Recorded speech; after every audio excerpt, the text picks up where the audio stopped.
जो कानून धर्म के आधार पर देश को बांटते हैं, जो ऊंच नीच का कारण बन जाते हैं, ऐसे कानूनों को आधुनिक समाज में कोई स्थान नहीं हो सकता है।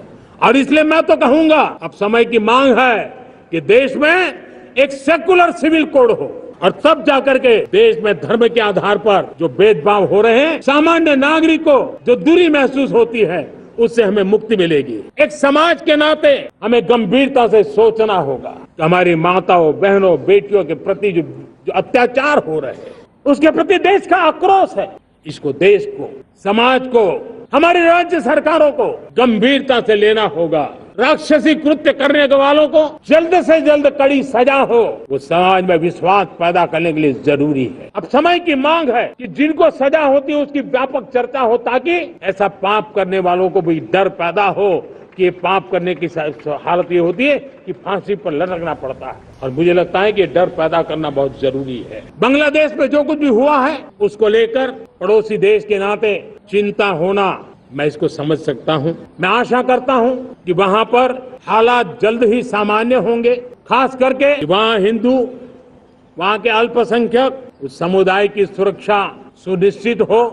भारत का स्वर्णिम कालखंड है, 2047 विकसित भारत, ये हमारी प्रतीक्षा कर रहा। और इसी मौके को पकड़ करके अपने सपने और संकल्पों को लेकर के चल पड़ेंगे तो हम विकसित भारत का 2047 का लक्ष्य हम पूरा करके रहेंगे। जब नीति सही होती है, नियत सही होती है और पूर्ण समर्पण से राष्ट्र का कल्याण यही मंत्र होता है, तो निश्चित परिणाम हम प्राप्त करके रहते हैं। विकसित भारत का 2047 का लक्ष्य हम पूरा करके रहेंगे। हम मैन्युफैक्चरिंग क्षेत्र को बढ़ावा देना चाहते हैं, क्योंकि रोजगार के लिए सर्वाधिक आवश्यक है, और इसके लिए आवश्यक स्किल डेवलपमेंट, उस पर भी हमने बल दिया है। और मुझे विश्वास है, मैं लाल किले की प्राचीर से कह रहा हूं, वो दिन दूर नहीं होगा जो भारत इंडस्ट्रियल मैन्युफैक्चरिंग का हब होगा। हमने बैंकिंग सेक्टर को मजबूत बनाने के लिए अनेक विध रिफॉर्म्स किए, और आज उसका कारण हमारी बैंक विश्व में जो इन्हीं गुने मजबूत बैंक के हैं, उसमें भारतीय बैंकों ने अपना स्थान बनाया है। और जब बैंक मजबूत होती है ना, तब फॉर्मल इकोनॉमी की ताकत भी बढ़ती है। कुछ लोग होते हैं जो प्रगति देख नहीं सकते, कुछ लोग होते हैं जो भारत का भला सोच नहीं सकते हैं।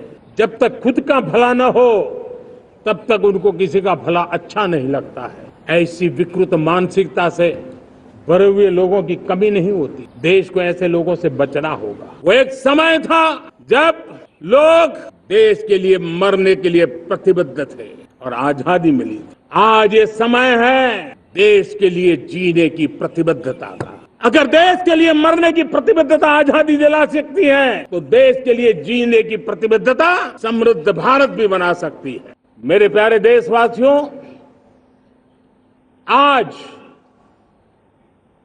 जो महानुभाव राष्ट्र रक्षा के लिए और राष्ट्र निर्माण के लिए पूरी लगन से, पूरी प्रतिबद्धता के साथ देश की रक्षा भी कर रहे हैं, देश को नई ऊंचाई पर ले जाने का प्रयास भी कर रहे हैं। चाहे वो हमारा किसान हो, हमारा जवान हो, हमारे नौजवानों का हौसला हो, हमारी माताओं बहनों का योगदान हो, दलित हो, पीड़ित हो, शोषित हो, वंचित हो, अभावों के बीच भी स्वतंत्रता के प्रति उसकी निष्ठा, लोकतंत्र के प्रति उसकी श्रद्धा, ये पूरे विश्व के लिए एक प्रेरक घटना है। मैं आज ऐसे सभी को आदरपूर्वक नमन करता हूं। प्यारे देशवासियों, इस वर्ष और पिछले कुछ वर्षों से प्राकृतिक आपदा के कारण हम सबकी चिंता बढ़ती चली जा रही है। प्राकृतिक आपदा में अनेक लोगों ने अपने परिवारजन खोए हैं, संपत्ति खोई है, राष्ट्र ने भी पारावार नुकसान भोगा है। मैं आज उन सब के प्रति अपनी संवेदना व्यक्त करता हूं और मैं उन्हें विश्वास दिलाता हूं कि यह देश इस संकट की घड़ी में उन सब के साथ खड़ा है। मेरे प्यारे देशवासियों, हम जरा आजादी के पहले के वो दिन याद करें। सैकड़ों साल की गुलामी, हर कालखंड संघर्ष का रहा। युवा हो, बुजुर्ग हो, किसान हो, महिला हो, आदिवासी हो,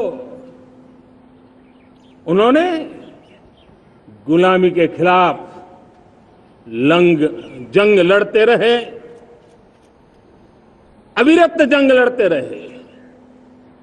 इतिहास गवाह है कि 1857 के स्वातंत्र संग्राम जिसको हम याद करते हैं, उसके पूर्व भी हमारे देश के कई आदिवासी क्षेत्र थे जहां आजादी का जंग लड़ा जाता था। साथियों, गुलामी का इतना लंबा कालखंड,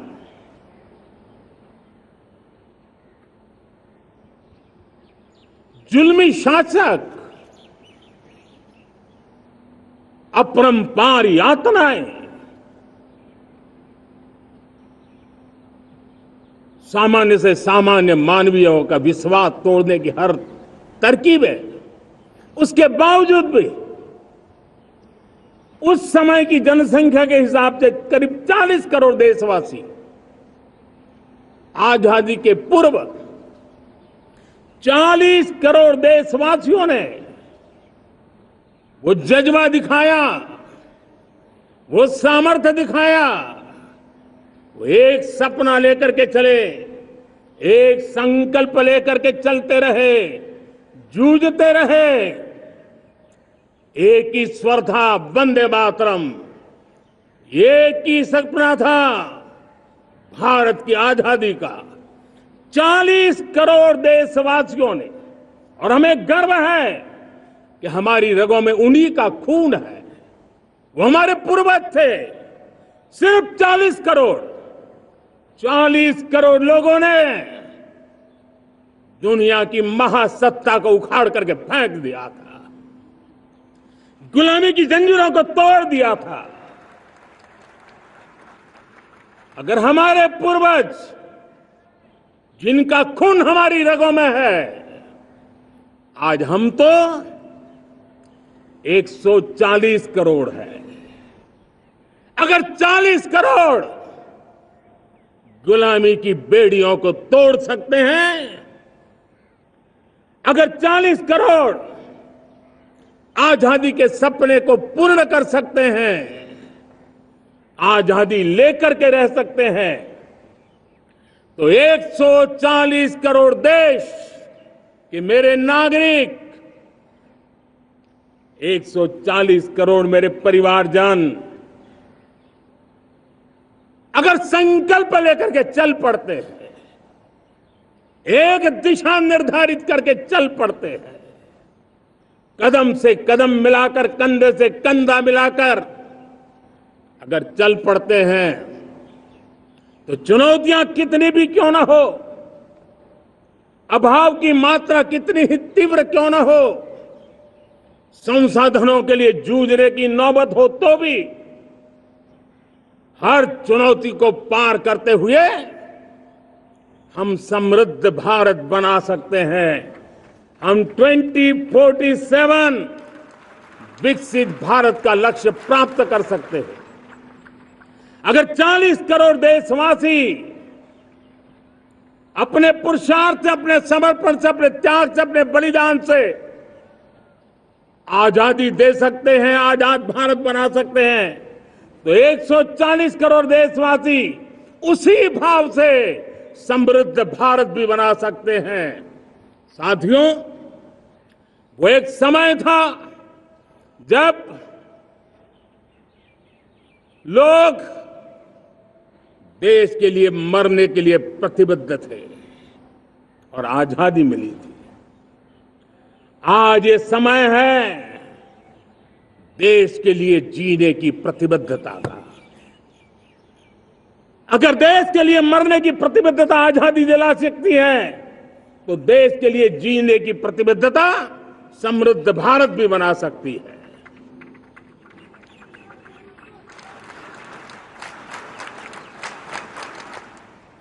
साथियों, विकसित भारत 2047 इस तरफ भाषण के शब्द नहीं है, इसके पीछे कठोर परिश्रम चल रहा है। देश के कोटि कोटि जनों के सुझाव लिए जा रहे हैं और हमने देशवासियों से सुझाव मांगे और मुझे प्रसन्नता है कि मेरे देश के करोड़ों नागरिकों ने विकसित भारत 2047 के लिए अनगिनत सुझाव दिए हैं। हर देशवासी का सपना उसमें प्रतिबिंबित हो रहा है, हर देशवासी का संकल्प उसमें झलकता है। युवा हो, बुजुर्ग हो, गांव के लोग हो, शहर के लोग हो, किसान हो, कामदार हो, दलित हो, आदिवासी हो, पहाड़ों में रहने वाले लोग हो, जंगल में रहने वाले लोग हो, शहरों में रहने वाले लोग हैं, हर किसी ने 2047 में जब देश आजादी का 100 साल मनाएगा, तब तक विकसित भारत के लिए अनमोल सुझाव दिए हैं। और मैं जब इन सुझावों को देखता था, मेरा मन प्रसन्न हो रहा था। उन्होंने क्या लिखा? कुछ लोगों ने कहा कि दुनिया का स्किल कैपिटल बनाने का सुझाव हमारे सामने रखा। 2047 विकसित भारत के लिए कुछ लोगों ने भारत को मैन्युफैक्चरिंग का ग्लोबल हब बनाने के लिए सुझाव दिया। कुछ लोगों ने भारत की हमारी यूनिवर्सिटीज ग्लोबल बने, इसके लिए सुझाव दिया। कुछ लोगों ने यह भी कहा कि क्या आजादी के इतने सालों के बाद हमारा मीडिया ग्लोबल नहीं होना चाहिए। कुछ लोगों ने यह भी कहा कि हमारा स्किल्ड युवा विश्व की पहली पसंद बनना चाहिए। कुछ लोगों ने सुझाव दिया भारत को जल्द से जल्द जीवन के हर क्षेत्र में आत्मनिर्भर बनना चाहिए। कई लोगों ने सुझाव दिया कि हमारे किसान जो मोटा अनाज पैदा करते हैं, जिसको हम श्री अन्न कहते हैं, उस सुपर फूड को दुनिया के हर डाइनिंग टेबल पर पहुंचाना है। हमें विश्व के पोषण को भी बल देना है और भारत के छोटे किसानों को भी मजबूती देनी है। कई लोगों ने सुझाव दिया कि देश में स्थानीय स्वराज की संस्थाओं से लेकर के अनेक इकाइयां हैं, उन सब में गवर्नेंस के रिफॉर्म की बहुत जरूरत है। कई लोगों ने लिखा कि न्याय के अंदर जो विलंब हो रहा है, उसके प्रति चिंता जाहिर की और ये भी कहा कि हमारे देश में न्याय व्यवस्था में रिफॉर्म की बहुत बड़ी जरूरत है। कई लोगों ने लिखा कि कई ग्रीनफील्ड सिटीज बनाने की अब समय की मांग है। किसी ने बढ़ती हुई प्राकृतिक आपदाओं के बीच शासन प्रशासन में कैपेसिटी बिल्डिंग के लिए एक अभियान चलाने का सुझाव दिया। बहुत सारे लोगों ने यह सपना भी देखा है कि अंतरिक्ष में भारत का स्पेस स्टेशन जल्द से जल्द बनना चाहिए। किसी ने कहा भारत की जो पारंपरिक ट्रेडिशनल मेडिसिन है, हमारी औषधि है, दुनिया जब आज होलिस्टिक हेल्थ केयर की तरफ जा रही है, तब हमें भारत की पारंपरिक औषधियां और वेलनेस हब के रूप में भारत को विकसित करना चाहिए। कोई कहते हैं कि अब देर नहीं होनी चाहिए, भारत जल्द से जल्द दुनिया की तीसरी सबसे बड़ी इकोनॉमी बनना चाहिए। साथियों, मैं इसलिए पढ़ रहा था कि मेरे देशवासियों ने सुझाव दिए, मेरे देश के सामान्य नागरिक ने ये सुझाव हमें दिए हैं। मैं समझता हूं, जब देशवासियों की इतनी विशाल सोच हो, देशवासियों के इतने बड़े सपने हो, देशवासियों की इन बातों में जब संकल्प झलकते हो, तब हमारे भीतर एक नया संकल्प दृढ़ बन जाता है, हमारे मन में आत्मविश्वास नई ऊंचाई पर पहुंच जाता है। और साथियों, देशवासियों का ये भरोसा सिर्फ कोई इंटेलेक्चुअल डिबेट नहीं है, ये भरोसा अनुभव से निकला हुआ है। ये विश्वास लंबे कालखंड के परिश्रम की पैदावार है। और इसलिए देश का सामान्य मानव याद करता है, जब लाल किले से कहा जाता है कि हिंदुस्तान के 18,000 गांवों में समय सीमा में बिजली पहुंचाएंगे, और वो काम हो जाता है, तब भरोसा मजबूत हो जाता है। जब ये तय होता है कि आजादी के इतने सालों के बाद भी 2.5 करोड़ परिवार ऐसे हैं जहां बिजली नहीं है, वो अंधेरे में जिंदगी गुजारते हैं, 2.5 करोड़ घरों में बिजली पहुंच जाती है, तब सामान्य मानवीय का भरोसा बढ़ जाता है। जब लाल किले से स्वच्छ भारत की बात कही जाए, तब इस देश के अग्रिम हरोर पंक्ति में बैठे हुए लोग हो, गांव के लोग हो, गरीब बस्ती में रहने वाले लोग हो, छोटे छोटे बच्चे हो, हर परिवार के अंदर स्वच्छता का वातावरण बन जाए, स्वच्छता की चर्चा हो, स्वच्छता के संदर्भ में एक दूसरे को रोक टोकने का निरंतर प्रयास चलता रहे। मैं समझता हूं कि ये भारत के अंदर आई हुई नई चेतना का प्रतिबिंब है। जब देश के सामने लाल किले से कहा जाए कि आज हमारे परिवारों में 3 करोड़ परिवार ऐसे हैं जिनके घर में नल से जल मिलता है, आवश्यक है हमारे इन परिवारों को पीने का शुद्ध पानी पहुंचे। जल जीवन मिशन के तहत इतने कम समय में नए 12 करोड़ परिवारों को जल जीवन मिशन के तहत नल से जल पहुंच रहा है। आज 15 करोड़ परिवार इसके लाभार्थी बन चुके हैं। हमारे कौन लोग वंचित थे इन व्यवस्थाओं से, कौन पीछे रह गए थे? समाज के अग्रिम पंक्ति के लोग इसके लिए अभाव में नहीं जीते थे। मेरे दलित, मेरे पीड़ित, मेरे शोषित, मेरे आदिवासी भाई बहन, मेरे गरीब भाई बहन, मेरे झुग्गी झोपड़ी में जिंदगी गुजारने वाले लोग, वही तो इन चीजों के अभाव में जी रहे थे। हमने अनेक ऐसे प्राथमिक आवश्यकताओं की पूर्ति के लिए जो प्रयास किया, और उसका परिणाम हमारे इन सारे समाज के बंधुओं को मिला है। हमने वोकल फॉर लोकल का मंत्र दिया। आज मुझे खुशी है कि वोकल फॉर लोकल ने अर्थतंत्र के लिए एक नया मंत्र बन गया है। हर डिस्ट्रिक्ट अपनी पैदावार के लिए गर्व करने लगा है। 1 डिस्ट्रिक्ट 1 प्रोडक्ट का माहौल बना है। अब 1 डिस्ट्रिक्ट 1 प्रोडक्ट को 1 डिस्ट्रिक्ट का 1 प्रोडक्ट एक्सपोर्ट कैसे हो, उस दिशा में हर जिले सोचने लगे हैं। रिन्यूएबल एनर्जी का संकल्प लिया था। G20 समूह के देशों ने जितना किया है उससे ज्यादा भारत ने किया है, और भारत ने ऊर्जा के क्षेत्र में आत्मनिर्भर बनने के लिए, ग्लोबल वार्मिंग की चिंताओं से मुक्ति पाने के लिए हमने काम किया है। साथियों, देश गर्व करता है आज जब फिनटेक की सफलता को लेकर पूरा विश्व भारत से कुछ सीखना समझना चाहता है, तब हमारा गर्व और बढ़ जाता है। साथियों, हम कैसे भूल सकते हैं कोरोना के वो संकट काल। विश्व में सबसे तेज गति से करोड़ों लोगों को वैक्सीनेशन का काम हमारे इसी देशों में हुआ। यही देश हैं जो कभी आतताई आतंकवादी हमें आकर के मार के चले जाते थे। जब देश की सेना सर्जिकल स्ट्राइक करती है, जब देश की सेना एयर स्ट्राइक करती है, तो देश के नौजवानों का सीना ऊंचा हो जाता है, तन जाता है, गर्व से भर जाता है। और यही बातें हैं जो आज 140 करोड़ देशवासियों का मन गर्व से भरा हुआ है, आत्मविश्वास से भरा हुआ है।